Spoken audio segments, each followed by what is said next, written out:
Hello friends, good morning. So right now in this time I am just in front of the Indian Museum, which is also known as the Bharatiya Sangrahalaya in Hindi, as a Museum, which is one of the largest, first and oldest museum of India, which is established in the Kolkata city in 1814.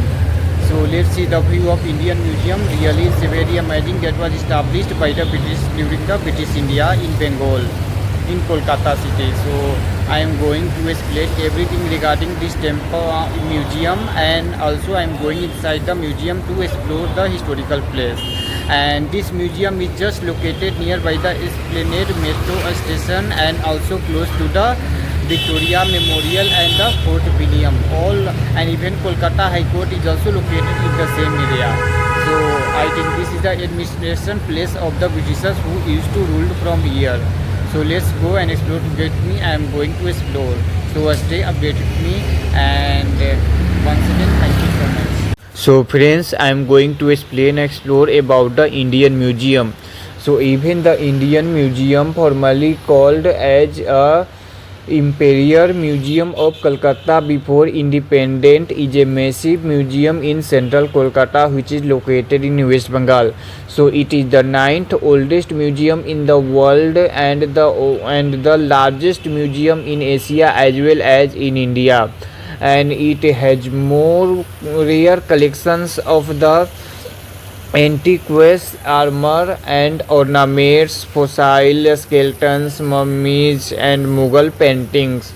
So it was founded by the Asiatic Society of the Bengal in Kolkata in 1814, and the founder curator was Nathaniel Wallich, a Danish botanist who founded this museum.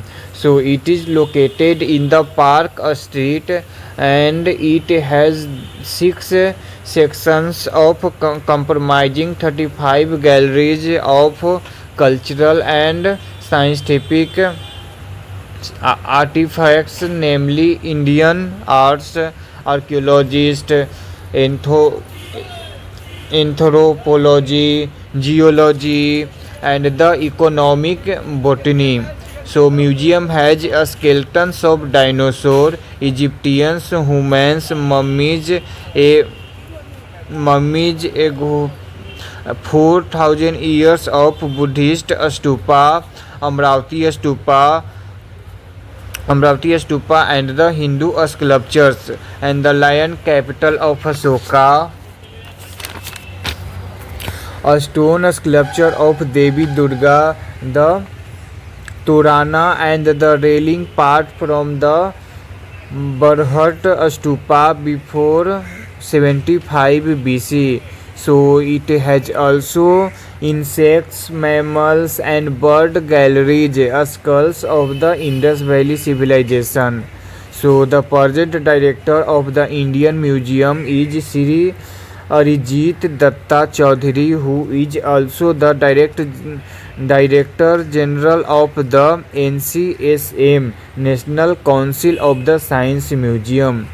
So this is about the museum. So really it's a very unique museum, because it is one of the largest museum of India, and also it is one of the oldest and first museum of India, which is established in 1814. So before that I also visited lots of places, and I am also going to visit the Fort William Fort, that is under the control of the Indian Army nowadays, and Victoria Memorial, also located just 1 kilometer away from the here on the Queensway, and then one of the most planetarium, which is also located here, Birla Planetarium, on the same way. And then I will also visit the Eden Garden, also Kolkata High Court, and these are the places which is located on the same way in same street. So let's see and explore together with me. And even after coming and visiting of these places, I learn lots of things regarding our Indian culture and traditions, and regarding the ancient world. So I got a very good experience here, and even ST Cathedral Church, which is also located before the Victoria Memorial, also on the same street from here I am going. So even Indian Museum, there is also a metro station also located so close from here, which is connected by the everything. So let's see. And I don't have any explanation about the museum, that how I am feeling right now, because of after visiting this museum, really it's a great experience which I got ever today from here, this museum. So still I have to visit some places, and before that I have also visited Swami Vivekanand, Belur Math, Ramakrishna Math, Dakshineshwar Kali Temple, Kali Ghat, and the lots of Durga Pandal, Havara Bridge. So and these type of places I've already visited here. So it's my, we can see the Indian Museum, which established in 1814. So which is also called as a Bharatiya Sangrahalaya. So thank you so much. Jai Mata Di.